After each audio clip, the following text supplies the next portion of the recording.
चला आज आपण की नाही बागकाम करूया.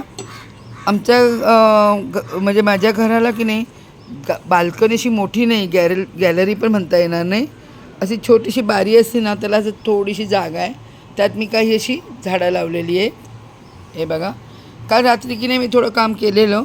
तर असं म्हणतात की असं माती मोकळी केली ना की पाणी टाकू नये झाडांना. त्यामुळे बघा जरा थोडीशी माझी झाडं आहेत की नाही हे तुळस वगैरे थोडीशी सुकल्यासारखी झाली आहेत, कारण काल त्यांना मी पाणी नाही घातलं.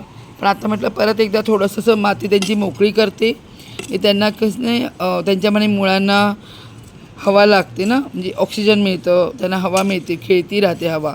आणि आपल्या मुंबईतली जी ही माती असते की नाही ती एवढी बरोबर नसते.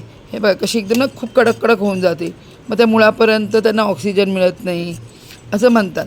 आता आम्ही पहिल्या पण झाडं लावायचो, पण तेव्हा एवढं काही माहिती नव्हतं ह्याच्यातलं.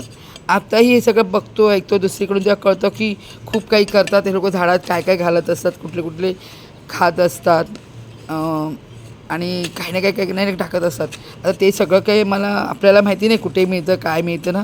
जेवढं आपण झाडं घेतो ज्यांच्याकडून, त्यांच्याकडे जे काही मिळतं ते आपण आपल्या झाडांना घालतो. आणि मी एक करते की मी आपली चहा पत्ती जी असते, चहा बनवली की नंतर जी चहापत्ती उरते ती त्यात आलं बिलं काय असेल ते सगळं काढून टाकते आणि स्वच्छ धुते 4-5 वेळा. आणि त्यातलं साखरेचं पाणी म्हणजे निघून जाईल असं करते. आणि नुसती चहापत्ती असते की नाही ती धुवून घेते स्वच्छ. आणि मग त्या चहापत्तीला मी 2-3 दिवस असं सुकवते उन्हात म्हणा किंवा आपल्या पंख्याखाली म्हणजे हवेवर सुकवते. आणि मग ऊन असेल तेव्हा उन्हामध्ये, नाहीतर मग आपलं जेवढं होईल तेवढं हवेवरती सुकवते 2-3 दिवस. आणि नंतर ह्या झाडांना टाकते. तर ते पण एक छान असतं, त्याला खाद्य मिळतं आपल्या झाडांना खायला. दुसरं मी घरी ते बनवायचा विचार करत होती, खात त्याचं ते जे आपला ओला कचरा असतो त्याच्यापासून, म्हणजे आपल्या कांद्याचे फळांचे वगैरे सगळ्या साली बिली मिळून. मग नंतर मी केलंच नाही ते, पण असं मला विचारायला की आपण ते करायला घ्यायचं आणि मग ते मच्छर खूप होणार ना. मुंबईत आपल्याला तेवढी जागा पण नसते की बाबा एका कोपऱ्यात ठेवायचं, त्यात किडे बिडे झाले की परत तो प्रॉब्लेम. म्हणून मी ते वेगळं काय बनवत नाही बसले, आपलं जे आहे तेवढ्यातच करतं. तर पुढे बघूया, थोडा विचार करतो. तर हे बघा, हे असं करताना ना मुळांना वगैरे धक्का लागणार नाही, त्याला इजा होणार नाही याची काळजी घ्यावी लागते. नाही तर काय आहे ना, आपले झाडं जे असतात छोटी छोटी उगवत असतात, ते बघा आता हे उगवत आहेत छोटे एलोवेरा आहे. हे बघा, हे मोठी जुनी आहे माझी. आता हे छोटे छोटे त्याच्यातून उगवत आहेत ना, त्यांना हानी पोहोचू शकते आणि त्यांना म्हणजे त्रास होऊ शकतो. तर आपल्याला कसं जखम झाली की त्रास होतो, तसं त्यांनाही होतो ना. म्हणून सांभाळून करायचं. आणि माती जेवढी होईल तेवढी टाकायची. मी थोडी कमीच टाकते, कारण पाणी टाकल्यावरती काय होतं ना, ती माती तेवढी वाहून जाते.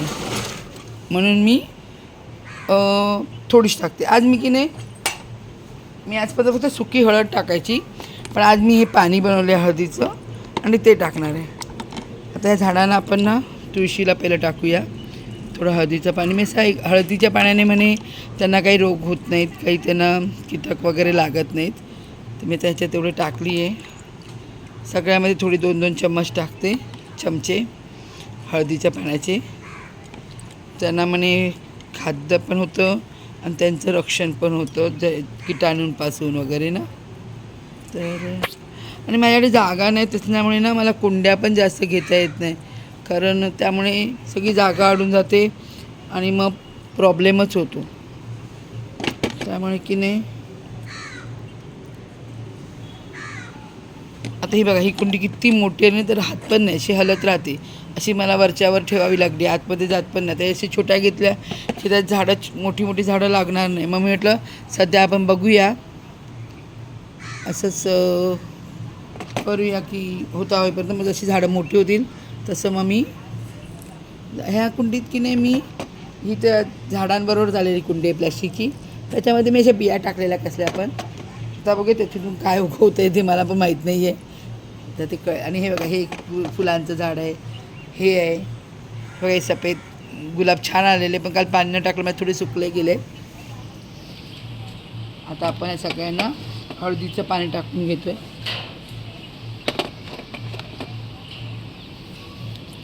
आता बघूया काय असतं ते. सुकी हळद टाकायची मला माहिती आहे. आता पाण्याने म्हणे ते लवकर त्यांना मिळतं ना पोषणपणा, म्हणून हा पाणी टाकायचं असं ते लोक बोलत होते, ज्यात मी बघितलेलं त्यात. आता मी तसं करून बघते आज की नाही. मी आता हे पाणी टाकलं, ह्या पाण्यावरती जरा पाणी थोडं फवारते, म्हणजे त्यांना जरा बरं वाटेल ना, प्रसन्न वाटेल. संध्याकाळ तर होत आली आहे, उशीर होईल.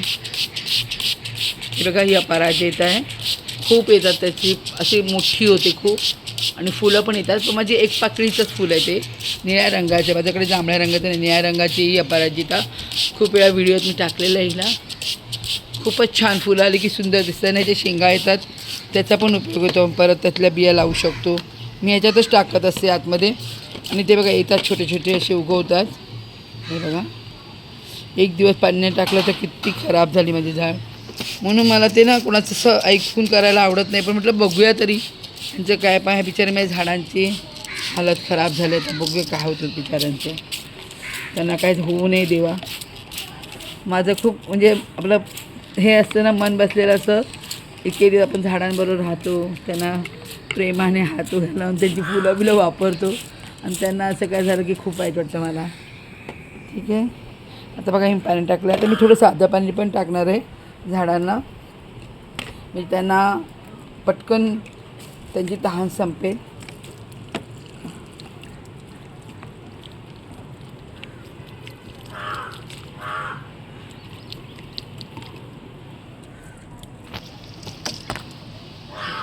तर कशी त्याला बरी वाटायला लागली आहे पाणी टाकल्याबरोबर ना त्यांना. हे बघा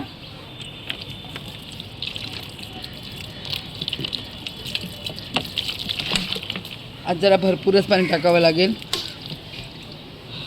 त्यांची तहान पूर्ण झाली पाहिजे. आता हे जे आहे की नाही, हे बघा आता जरा माझी झाडं बरी वाटायला लागली थोडी. मला संचात असं जीव आल्यासारखं वाटतोय. आमचे पाहुणे मंडळी कावळे वगैरे ओरडत आहेत. बघा संध्याकाळ होत आली आहे ना, बघा सूर्यमाता प्रकाश टाकतोय, ते मावळायची तयारी त्याची. कावळे पण यायला लागले सगळे, आपापल्या घरी परत चालले आहेत.